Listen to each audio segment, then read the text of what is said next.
Hey everybody, it's Dr. Eric Balcavage, and I'm joined by my co-host, Dr. Erica Riggleman. We're back for another edition of Thyroid Answers Podcast, and today we have another guest. We have Robyn Johnson, who is a functional medicine dietitian, and she's going to talk to us today all about amenorrhea. This is a topic that I understand, but I don't have a lot of personal experience with myself, but you guys can help maybe from that side if we need that kind of personal information. But Robyn, so good to meet you. Thanks for coming on the podcast. It's great to have you on. How are you today? I'm great. Thanks for having me here. So a little bit before we get started, we kind of get into our topic a little bit. Can you kind of give us a little bit about your background? How did you get into functional medicine, especially from a dietitian perspective? This isn't typically the training that you get as a dietitian is in functional medicine. And maybe to some degree, it's almost 180 degrees away from what you learned in school. So can you give us a little bit of your background?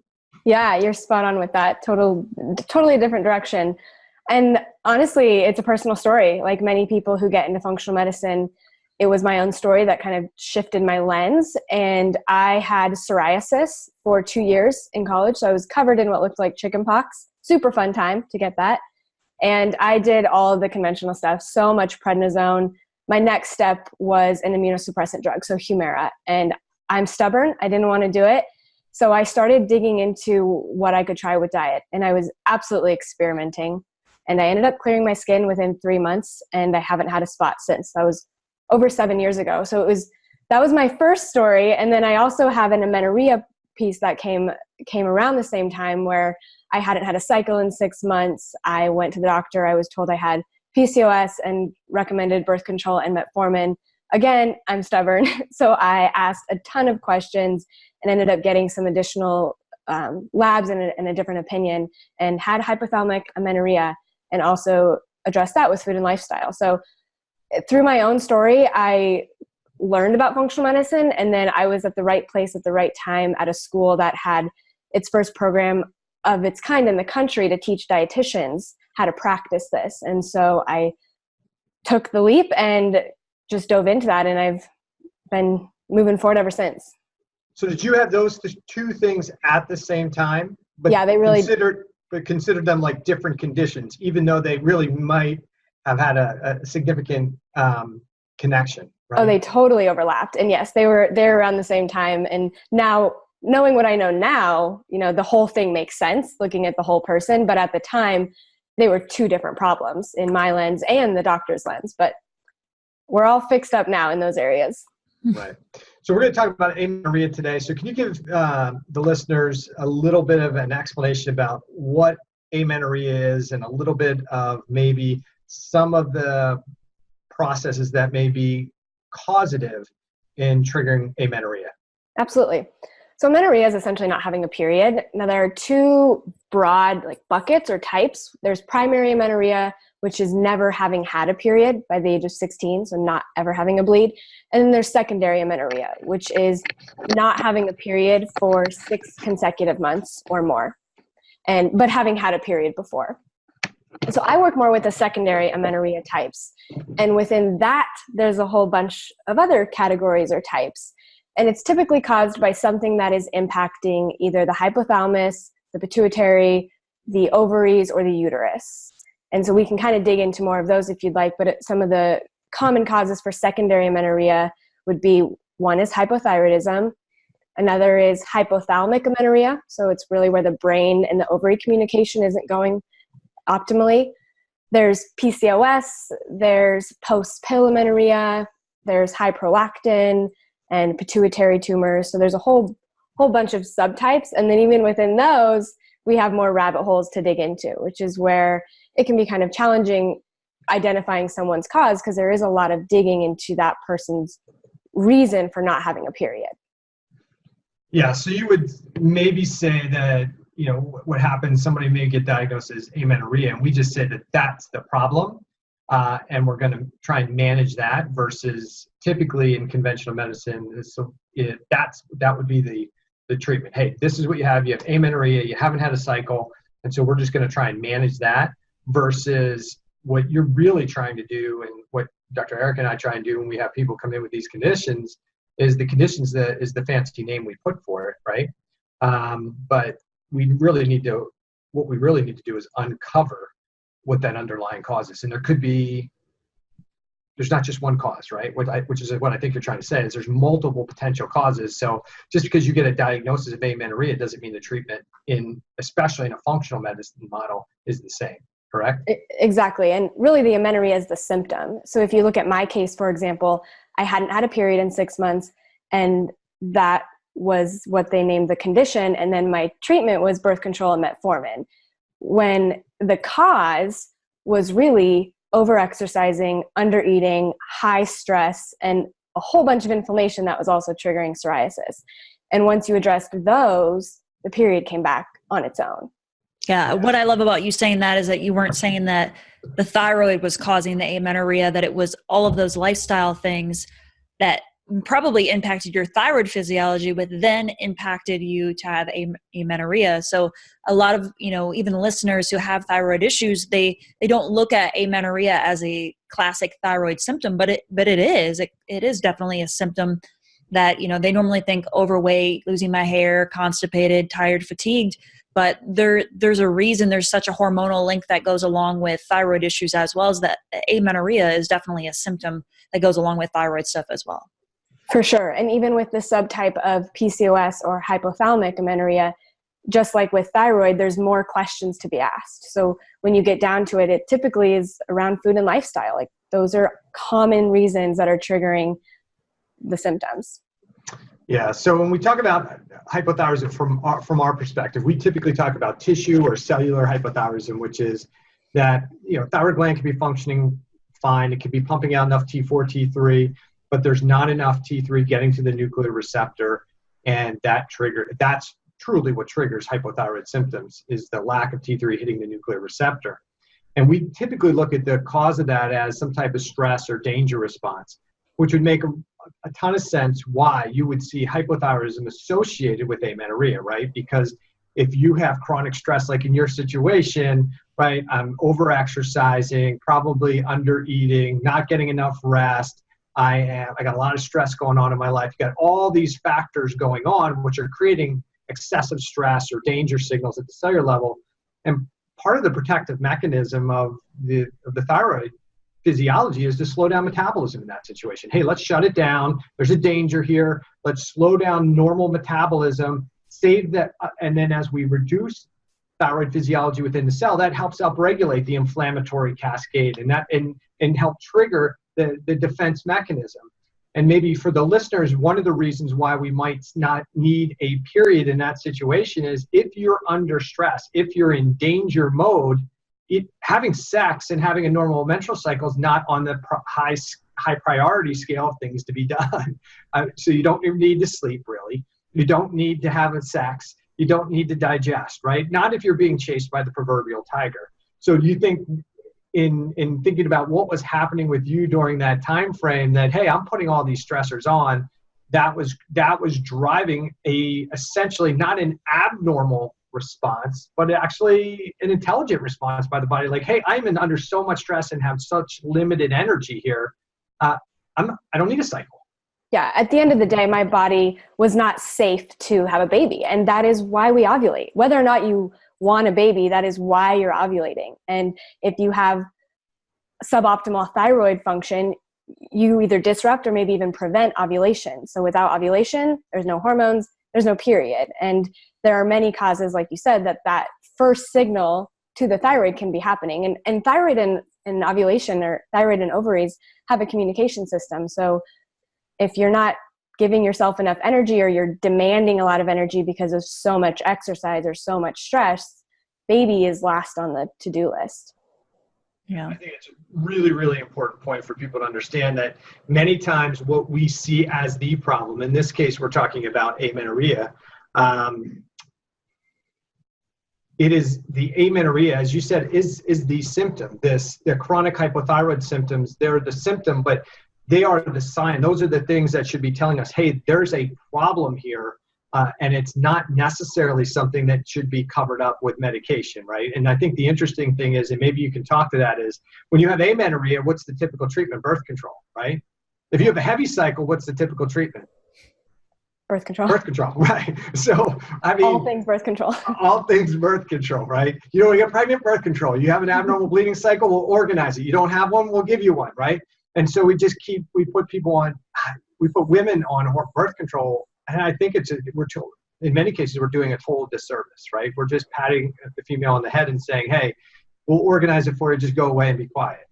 Yeah, I mean, the birth control in cases like this, it's definitely a Band-Aid. It would not have fixed the problem at all. It might have made you think it was because it will give you what looks like a bleed, but a birth control bleed is not an actual period because you're not making your own hormones.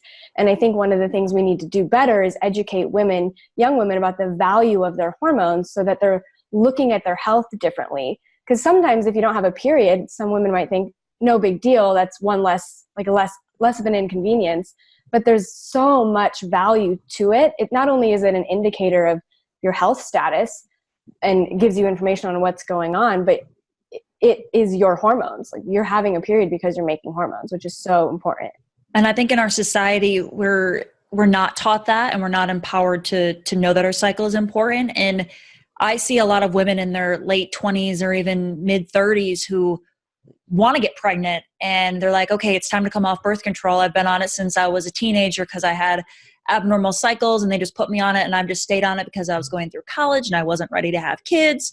And they come off birth control and they can't get pregnant. And then there's like a panic and a frustration of, I'm in my mid 30s. I need to get pregnant. My time's running out. And they didn't realize that they never fixed the problem that was going on 10, 15 years ago. They probably had the start of thyroid issues.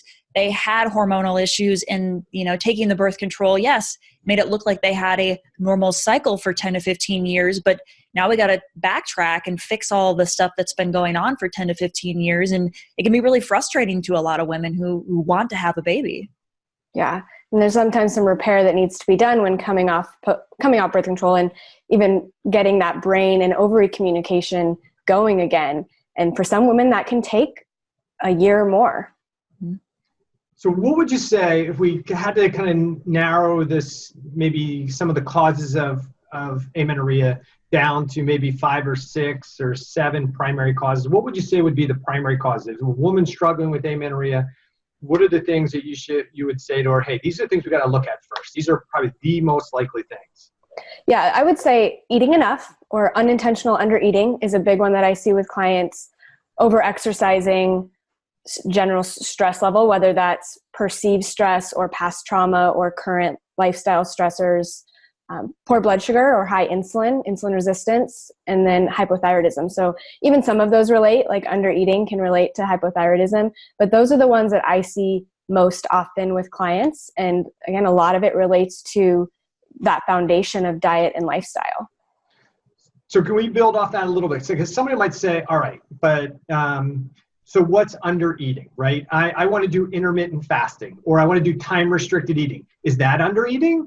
What classifies as under eating? Should I be eating 3 meals a day and 2 snacks? Should I be eating 1 meal a day, 2 meals? What's under eating for me? Yeah, that's a really good question. I'm glad you brought that up, because that's going to differ from woman to woman. But in general, we've got to get rid of this 1,200 calorie mindset. Women, when you're eating a green smoothie and a salad for lunch, that's not enough. That's not enough food. That's not enough volume, especially if you're doing exercise, whether it's running or CrossFit or strength training. We have to be eating adequate food. So if I don't really do calorie counting, I don't like that approach, but I think for some women, it helps to start to put a number to something, to know, well, where are we starting?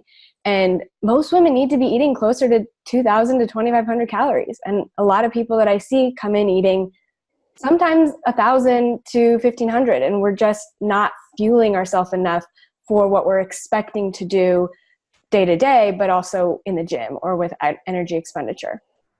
Yeah, I think a lot of people with intermittent fasting, they think that because you're maybe closing that food window down to maybe 6 to 8 hours, that means eating less. And I encourage all my patients that no, that doesn't mean eating less calories. You still need to be eating your caloric intake for the day. You just need to squeeze it into a smaller window.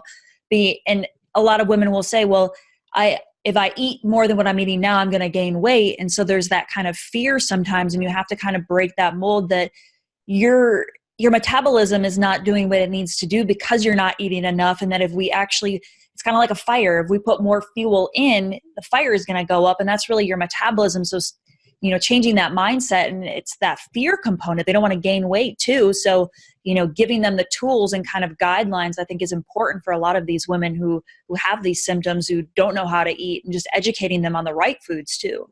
Yes. And I have a lot of thoughts on this topic, because I'm obviously low carb and intermittent fasting or an extended fast like once or twice a year. And there's a lot of value to that. We know that.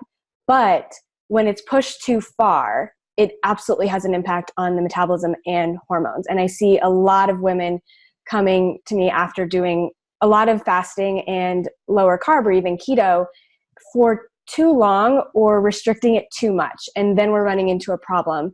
And like you mentioned, there can be fear there, because typically if they saw results, especially like weight results in the beginning, they don't want to stop, because they think that works. And we're forgetting to look at the deeper picture that hormones still matter, and hormones still impact weight as well.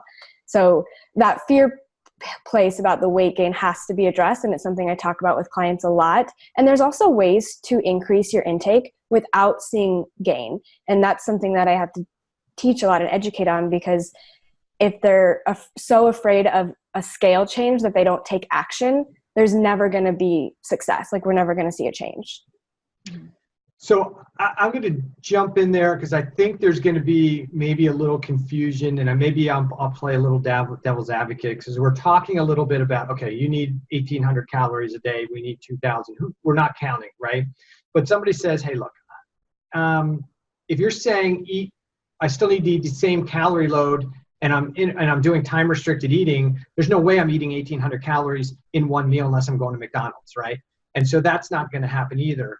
And so one of the things I think is really important for somebody who's concerned about time restricted eating, and this just happened to me with one of my diabetic patients who is doing fantastic on doing some time restricted eating and almost on an anti-inflammatory diet. And her doctor's like, no, you need to eat 5 meals per day to manage your blood sugar, right? And she's like, yeah, but my hemoglobin A1C, my fasting blood sugar is better. Why would all that be better? If I'm eating 2 meals per day and everything's getting better, why should I go back to eating 5 meals a day and getting heavier and fatter and all those things?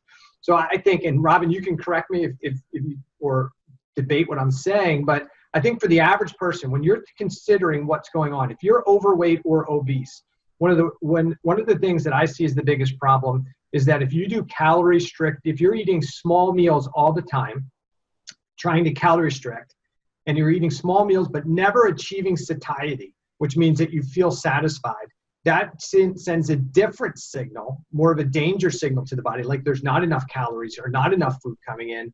That sends a different signal than when you eat once or twice per day and you eat to a point where your brain gets the satiety signals, like, hey, I'm good, I'm satisfied. If you do that, and you do that's where time restricted eating really can make a significant difference with just low calorie eating, right? I'm only going to eat 300 calories per meal or 400 calories per meal.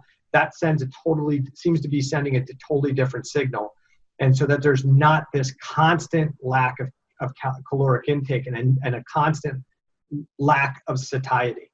And so I think for the person who's overweight and obese, if you're eating 1 meal per day, you feel satisfied, you're not feeling those hunger cravings, you might be fine.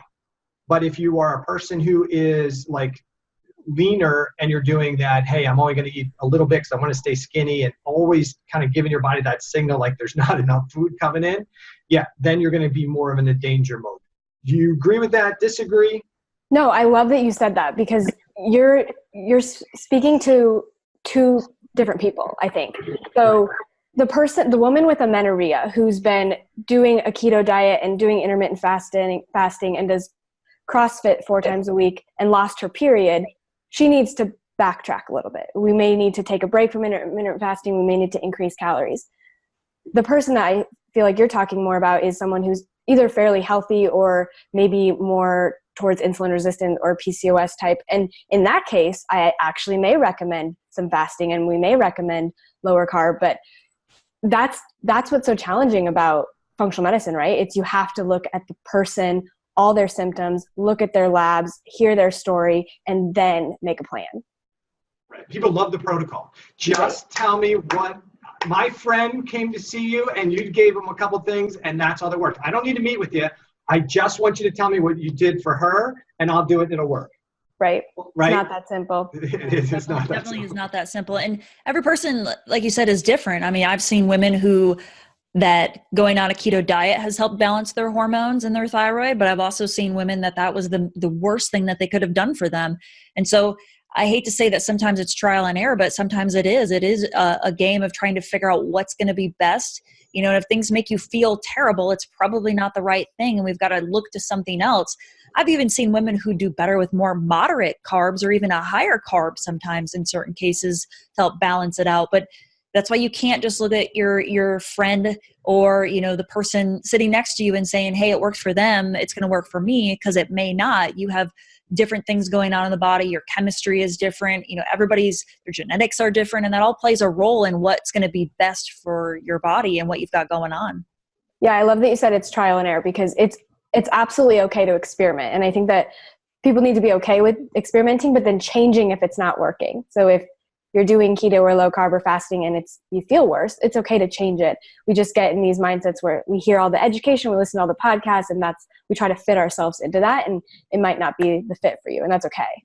Right. And it's not when you do something, and Robyn, I'm sure you experience this in your practice, you what looks like the right thing to do on paper, you provide that to your client and they go, that doesn't make me feel good. That gives me a headache. That makes me itchy. That's not a mistake. What that is a learning experience. We gave you that and that's what you experienced. An astute functional medicine practitioner is going to be able to say, oh, okay, if we do that and you're feeling more itchy as a result of it, then that's driving probably a histamine issue on top of your estrogen. Oh, you mean when you go for a run, you get really itchy? Oh, okay. Yeah, it's not me telling you to exercise that's a problem. The issue is you have excessive histamine. And that goes along with your estrogen issue, right? And so it gives us information. And I tell patients all the time, just because the bottle says 1 pill 3 times a day, that doesn't mean that that's your therapeutic dose. That's just a kind of a gauge they need to put on the bottle. What your dose is, it may be 1, 2, 3, 4. Maybe it's none of those, right? But what we need to understand is, what do you experience? Some people, they don't experience much. They notice slowly they feel better. But even when their practitioner gives their client something to do and they don't feel well as a result, that's not always the practitioner did something wrong. It's just how your body may be responding to something, and it gives us and you the ability to understand, oh, okay, I see what my body's trying to tell me something here. Just like if you're gluten intolerant, you eat gluten. I get a headache and bloated every time I do that. Well, okay, what does that tell you then? I don't know. Well, that should tell you that your body doesn't tolerate it. You agree with that? Oh, totally. That's why I tell clients all the time, this is a partnership, and they know their body better than I do. So any symptom that shows up is information. Just like not having a period is a symptom, getting hives or being super itchy, that's a symptom, and that's information that we can listen to. And then, if it's too difficult or too challenging for someone to figure it out on their own, that's where hiring a functional medicine practitioner can help, because we look at things from a lens that, we have more puzzle pieces to put together. Let's get back into, we're talking about amenorrhea. We talked about some of the causes. How about we talk about, where do you see thyroid hormones role in hormone regulation? Maybe you can talk about that a little bit, and let's also kind of classify in that, hey, if you have glandular hypothyroidism, the thyroid gland's not pumping it out, then you don't have enough thyroid hormone. So when we're talking about thyroid dysfunction, we're really talking about what's happening at the cell. So cellular hypothyroidism is decreased T3 reaching that nuclear receptor. You can have that with normal glandular function. So when we're talking about hypothyroidism on this podcast, we're really talking about primarily what's happening at the cellular level, regardless of what the gland's doing and regardless of what's happening from a hormone perspective. So where do you see thyroid hormones role in amenorrhea? Yeah, it can come in a couple of different ways. So low thyroid production can impact prolactin. So if you have high prolactin, then you have downregulation of ovulation. So you're not getting FSH and LH, so therefore suppressed ovulation. It can also come into play with insulin sensitivity. Lower thyroid hormone lower insulin sensitivity, then you may be driving more towards that PCOS type, or maybe even cortisol reasons for losing thyroid, or losing your period.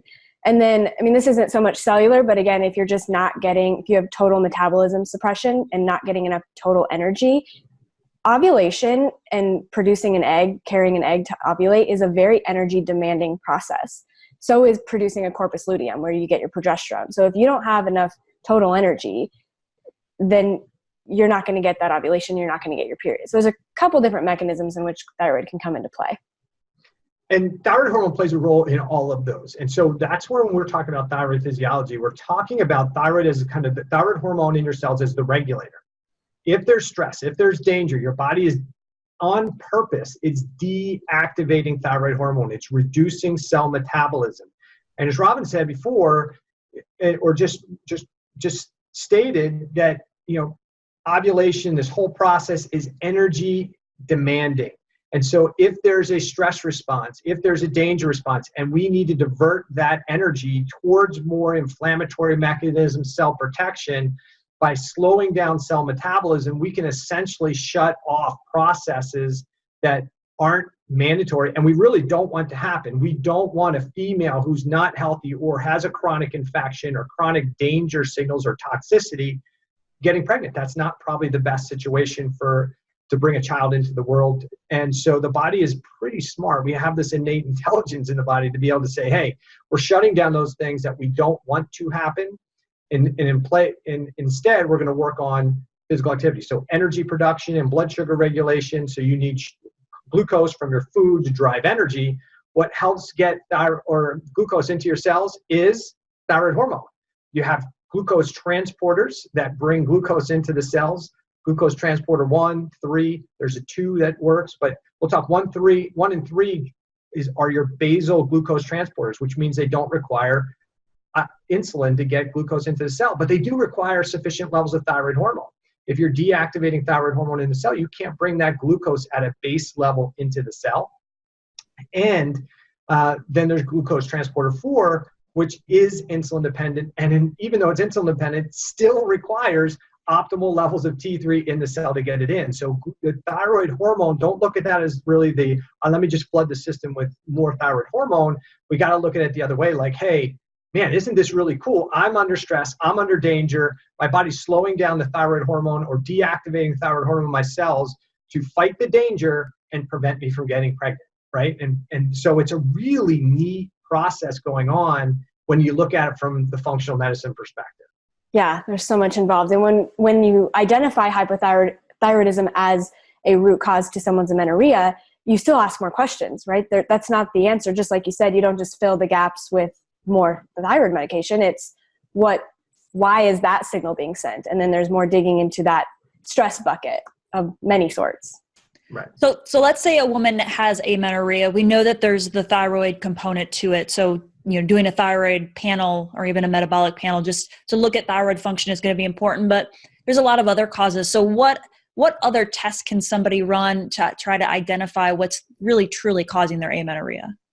Yeah, so there's going to be a lot of ruling things out, and initial blood tests can be super helpful. Things like blood sugar and fasting insulin, a full thyroid panel, FSH and LH, total cholesterol. I mean, cholesterol is a precursor to our hormones. So if you're not eating enough fats or you're not making enough cholesterol, that alone can be a reason for amenorrhea. So those are some basic blood labs. And then you could also do some specialty labs, maybe even looking at inflammation within the gut, looking at cortisol, and then asking questions.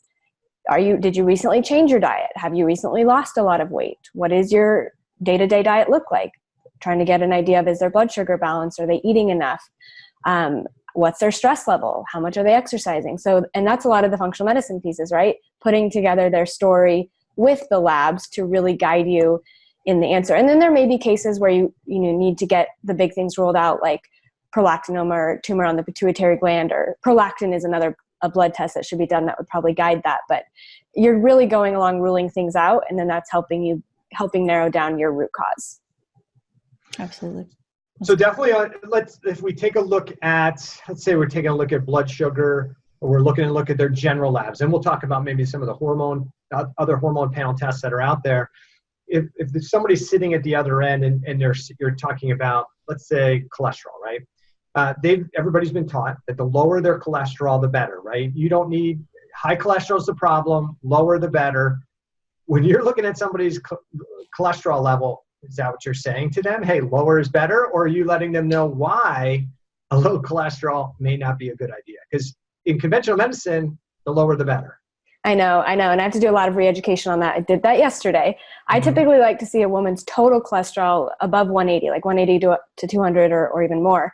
And I've had clients that their total cholesterol was 130, and that's a big problem. You're likely not producing your hormones in that case. And so we have to look at diet. We look at why is that happening, and we really dig into the cause there, and also just re-educate so there's not so much fear around that number going up. Yeah, I think for years we've told people that cholesterol is the bad guy, right? It's the redheaded stepchild in the room that creates all the problems. And in reality, elevated cholesterol, just like everything else, isn't the problem. It is the sign of the problem. You need thyroid hormone inside your cells to utilize glucose. If you can't utilize glucose appropriately through something you learned about in 7th grade science class called your Krebs cycle, then that glucose essentially goes back out of the mitochondria to produce cholesterol as hey, we don't need more energy. We can use this cholesterol to make hormones, to make cell membranes, to make all this good stuff. And so when we see the elevated cholesterol, we should have in our mind as physicians, maybe not as patients or the clients, that, that means I am bringing more calories than my cells need, and now it should be going to make hormones, but I don't have a cycle, so something's interrupting that process. So if it was high, what's interrupting the process? If it's really low, where's the cholesterol? Most people think that, all the cholesterol in their diet or in their bloodstream comes from their diet, right? Mm-hmm. And that's not the case. It's really 25% of the cholesterol that's in the body is from what we take from dietary intake. The rest is what the liver is making. So we have to be concerned about what are you absorbing from a fat perspective? What's the health of your gut? What's the health of your bile acids? Are you able to absorb stuff? We probably need to look at triglycerides. Are they low as well? Which means we have poor absorption. So there's so much to look at, but definitely cholesterol. And that's the same for guys. I mean, guys aren't having amenorrhea. Well, we always have amenorrhea because we don't have a cycle. But we don't want, I see a lot of guys coming in today with low cholesterol and low libido. They're moody, they're irritable, and they're like, my doctor said that's good. Well, no, if your cholesterol is 120, how do you think you're going to make hormones? And they just don't have the knowledge base to know that that's bad because we've been taught the wrong things, right? Right. So a lot of re-education there. Yeah. So from a blood sugar perspective, what do you like to tell your patients? Because the lab high on a test may be fasting glucose, less than 100 on the labs. What are you looking at from a blood sugar perspective, a range for your clients to say, hey, if you're not in this range, you're not in the optimal range? I like to look at blood sugar, but also look at fasting insulin. And both of those have conventional normals and functional medicine normals. So within blood sugar, a fasting range, an ideal mid 70s to mid 80s. And then fasting insulin, I like to see that below 5. And so those are just giving us an indication of, how are you utilizing the carbohydrates that you're eating, just giving us an initial guidance too on, do we need to look down the lens of something like PCOS or insulin resistance potentially causing the amenorrhea, or maybe looking more at like hypothalamic amenorrhea. So once I've ruled out or done blood tests first, typically with that, I might also look at something like a GI map or an advanced stool test to see, is there something going on inflammation-wise in the gut, or is there something going on digestive-wise? Are you not digesting or absorbing the foods or the nutrients very well? I may look at a Dutch test, even though they're not cycling. That's something that can at least give me a better look at cortisol and stress response, and that definitely plays a role with amenorrhea as well. So those are some of the specialty labs. There's many, but those are the two that I would use the most. Yeah, I think that can be difficult for somebody to take a look. If somebody's got, let's say somebody does have amenorrhea, right? And their functional medicine practitioners recommended a Dutch test. They may be thinking just like you are, how am I going to figure this out? Because I don't have a cycle. I'm supposed to catch this somewhere between day 18 and day 21, right? So do you have recommendations for somebody that you typically, if they have amenorrhea, but you want to run the Dutch, what are the typical recommendations you might give them as to when to take the test? I honestly I don't really run that right away. So if I run the Dutch on someone with amenorrhea, it's months in after, for some reason, not getting a cycle back.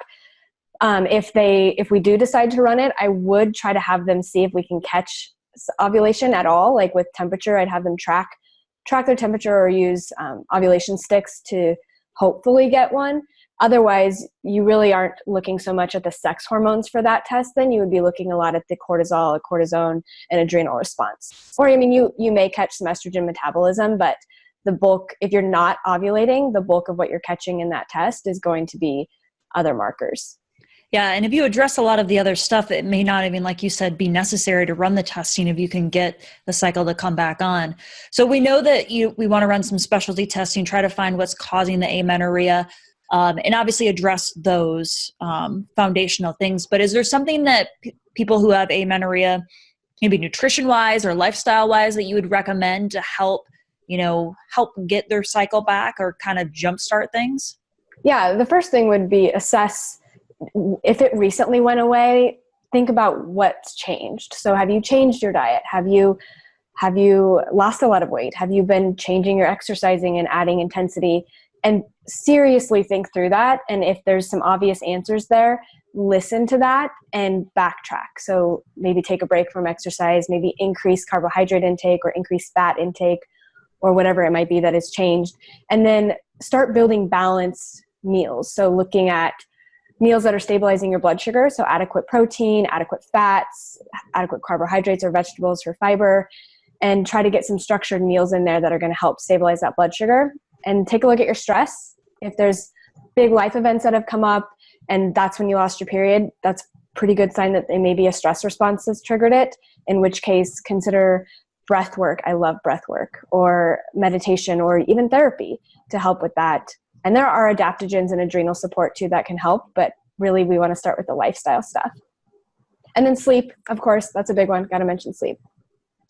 Yeah, I think those are key things to consider. I think more than anything else, when I talk to people who are struggling with amenorrhea,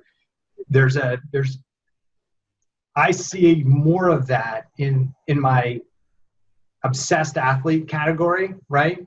And they may not even be the athlete, but the person who's really obsessed with their size and trying to exercise all the time to be skinny. And they don't want to eat anything that's got fat in it because they don't want to put any fat on. And that's where I see a lot of this kind of, it's really driven by lifestyle and behavior habits, right? And for the vast majority of people, eating healthy fats is not the thing that's going to be creating your fat issues. So from what's like kind of the picture of the person that you typically would say, hey, this is a person who I think it's probably driven by more lifestyle factors who's going to have amenorrhea? Yeah, it's kind of what you described, and maybe not a true athlete, but in my case, I was just a heavy runner, running half marathons with my dad. So it's someone that values their health. They take that seriously. They're eating really healthy. They do work out. They have a busy lifestyle like we all do. They have stress, but things are getting pushed too far where their quote clean eating is so narrowed down where it may not be eating enough or enough variety, missing some key nutrients or macronutrients, and then maybe too much exercise. So over exercising. And a lot of that is unintentional. That's the thing, is there is such a healthy mindset and it's all coming from a good place, but it's just being pushed too far. And I agree, the comment you made, sometimes it is coming from aesthetic goals. And that's where some real conversations have to come in of where we're placing the value or our value. Is it just on our weight, or do we need to look at that and look at things from a different lens? Yeah. And I also think that sometimes tying into the thyroid piece is that patients who already have underlying thyroid issues may be putting on weight, and they maybe don't want to address the food stuff. So they turn to exercise and just think they can exercise their way out of a problem. And sometimes in that case can actually make things a whole lot worse for them. Yeah, exactly. Yeah, excessively exercising in a state where you're already in danger it adds to another danger response. And I think for the person who's saying, yeah, but I'm trying to do all these things to be healthy, how can this be unhealthy? It really comes down, as Robyn said, to balance. I mean, you can, if you're exercising, that's awesome, but are you over exercising? Are you allowing for enough rest and recovery? And that, as we get older, that really becomes more important because we just don't heal as fast or as quick. So it becomes more important. Is your diet good? Or again, as Robyn says, is it too narrow?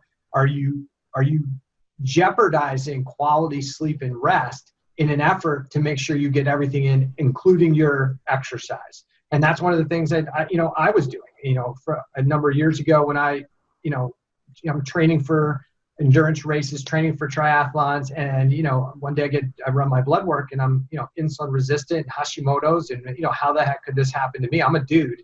A, it's not supposed to happen to dudes. And two, I'm somebody who's eating well and exercising and doing this stuff. But then I had to look at the other side of things. Like I'm still running a business, taking care of other people, their issues, have a family, coaching, and, then trying to, get to bed late because I'm doing stuff, and then get up every morning at 4 to make sure I get everything in. And in my mind at the moment, I thought I was doing all the right things. I thought I had balance, and I didn't really need sleep because I felt okay. But what happens is you can get away with that maybe a little bit more when you're younger and your capacity to heal and repair is a little bit better. But really, you're just cheating yourself. And what Robyn was talking about when she was like, hey, and sleep is so important. It is probably the thing is good quality sleep that has one of the biggest impacts on your overall physiology. And along with that, the other thing that Robyn was talking about was breathing. Mouth breathing is probably one of the biggest problems we see in people. And Robyn, I'll let you kind of speak to this because you already have the chuckle going, but it's cheap, it's free. Everybody denies they do it, but almost anybody with a health issue, especially anybody who's got a muffin top, I guarantee you're mouth breathing at night. You want to talk about that? That's so funny you brought it up. Yeah, I ranted about this on Instagram the other day. So mouth breathing, I mean, there's a lot of info on this, and a lot of people are not unintentional, but they just don't know that they're mouth breathing while they're sleeping. And you're impacting not only the structure of your jaw and therefore chewing and a lot of things, but oxygen and carbon dioxide ratios. And, you get more antibacterial effects when you're breathing through your nose. And like you said, there's lots of metabolic stuff that come into play too. And it's a simple fix by just, this is going to sound crazy, but taping your mouth shut at night. And those inexpensive products, I use one called Somnifix, and I've been doing it for 2 years. I started it as an experiment and stuck with it just because I sleep better, I dream more, I wake up without a dry mouth, and I just like it. So it's an inexpensive way to hack your health by just taping your mouth shut at night. Yeah, and I do the same thing. I mean, I've broken my nose 10 times, and I don't breathe through one side. Eric and I have talked about this on the podcast before. For the listeners, you have a nasal cycle. So your nose, especially at night, goes through cycles where one side's going to clog and the other one's going to be open and go back and forth. But we also have a tendency when we lay down at night for fluid changes. And if you already have inflammation, you're going to get even more fluid pushed into the periphery, and you're going to have narrowing of your nasal passages. When you breathe through your nose at night, you increase nitric oxide. You have antimicrobial effects. If you don't get good nasal breathing, vasodilation occurring, you don't get good carbon dioxide CO2 exchange, that is a danger signal. And as soon as you kick in that danger signal, definitely you're gonna change your chemistry. You're gonna increase cortisol. You're gonna increase epinephrine. You're gonna deactivate your thyroid hormone. You're gonna be telling your body, you're constantly through the night in a state of not getting enough oxygen to your brain. You're gonna have disrupted sleep. It is mouth taping, as crazy as it sounds. When I can convince people to do it, it's not, it's amazing how people go, I'm sleeping so much better. I'm not even tired when I wake up in the morning anymore. I'm like, right, because you actually slept and recovered. I track HRV. You guys may track HRV as well. My HRV is different by about 20 points the nights I mouth tape versus the nights I don't. Is that dramatic of a change? So I'll be in the 60s to 70s. And if I don't mouth tape and wear a nasal strip, I'm down into the 40s. Now add a glass of alcohol to that, and you're in trouble. But it's one of the simplest tools, and it's one of the simplest things you can do for your overall health. And most people don't want to do it. Yeah, that's the key, is people don't want to do it. I just had a conversation yesterday with an IBS patient. She's like, I sleep fine. I don't have any problems. And I was like, but you have digestive problems, and you don't understand that sleeping with your mouth open all night changes the microbiome in your mouth, which is going to change the microbiome in your gut, and they play off of each other. And so she was like, she kind of looked at me with that like, I don't know if I believe you type of thing. And I'll keep working on her, and hopefully we can get her to change it. But that's the thing is trying to get people to do it, because they think it's crazy, but it's free. It's free. Yeah. You could buy the strips, the Sauber strips. Those are great, but you can also just get a little piece of 3M tape, and you can tape your mouth shut. That's a good starting point too. Yeah, I think we need more selfies going around Instagram so that people normalize it a bit more. So you guys in? Yeah. Yeah, I'll have to put it on there. It's funny. I thought about that last night. I'm like, as I'm laying in bed, I got the nose tape on, mouth tape on. I'm like, man, I should take a picture. I'm not the most attractive person to look at, so I'm not sure if it's a good idea, but you guys definitely. But I should put a picture on there and get on it. But for the listeners, I'm telling you, when I ask people, do you think you mouth breathe or snore? Everybody says, no, I don't think so. I'm like, well, how do you know? Because you're sleeping. Well, I would know, wouldn't I? No. The only way you're going to know, you might know if you wake up and your mouth is pasty, if your dentist has told you that you've got gum disease or you have cavities, you get up in the middle of the night to get a drink, if you're getting up multiple times a night to go pee, if you're waking up tired, you're waking up fatigued, groggy, you're probably mouth breathing at night. The only way to really know is have somebody stare at you while you're sleeping, which is a little scary, right? If you wake up and go, oh my gosh, you can take video of yourself.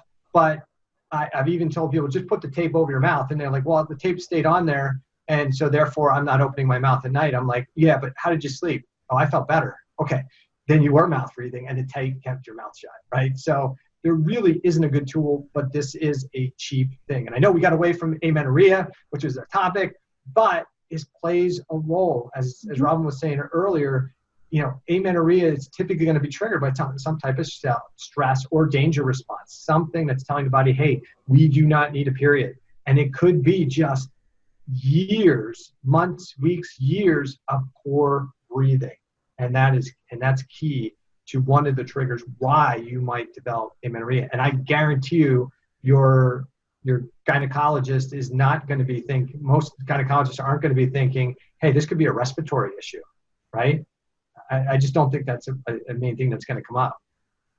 No, but it's part of the big picture. Definitely part of the sleep picture and stress picture. So if we can get more people mouth taping, we're helping the world. Right. So I'll tell you what, we're coming to the end of our talk for today. So for the person who's sitting at home, they've got amenorrhea, they've been told that, hey, this is just normal. Some women just don't have periods. It's okay. You're not planning on getting pregnant anyway. It's normal birth control, so don't worry about it. What kind of advice would you give them regarding how to take the next step? Obviously, they're now understanding that amenorrhea is not a normal situation. It's a sign of a problem. What steps would you tell that the person who's at the other end of this other end of this podcast as the steps to do? Yeah, my tips would, if you're being told it's normal, either find a different doctor or look into a functional medicine doctor or provider, someone that can dig deeper through all the things we talked about today. Because like I said, it's not one answer. Just because you have amenorrhea doesn't mean you need to do one thing. You need to find out what your cause is. And it's gonna take some digging, either on your own or with a provider. And I have resources for people to do it on their own, but there's definitely ways that people can partner and get more tests and, help with a different lens looking at it. Erica, any final comments for today? No, I think this is a great topic because it goes very much in hand with thyroid issues. And so I think it's a great topic. Yeah, so we appreciate you coming on, Robyn, but can you give the listeners, we'll post some of the information, but if the listeners want to get more of your information, where can they find you? Yeah, so my website and all my social is Nutrition by Robyn, so that's ROBYN. And then I've co-created a course with another functional medicine dietitian called Her Hormones Academy, and this is where we help people dig through their specific reason, and amenorrhea has its whole own module, and we help people kind of weed through what their reason or root cause might be and then help them with the solutions there. So that's another resource for people. Awesome. So we'll sign off on today. We appreciate you coming on. Maybe we'll have you come back on in 6 months or so and discuss another topic, but thank you so much for coming on today's podcast. And for the listeners, check out Robyn's information. She's got some great visuals on her stuff. I'm not sure who's doing her picture taking, but they're doing a good job. And if you enjoy the podcast, share the podcast with your friends and family, and also go to iTunes and give us a nice rating. Any rating is probably good, but we'll take the 5 stars, probably the best. All right, so we'll sign off for today. Thank you, ladies, for coming on. Robyn, thanks so much for coming, and definitely check out her coursework if you've got hormone challenges. All right, take care, everybody. Look forward to another Thyroid Answers podcast coming up soon.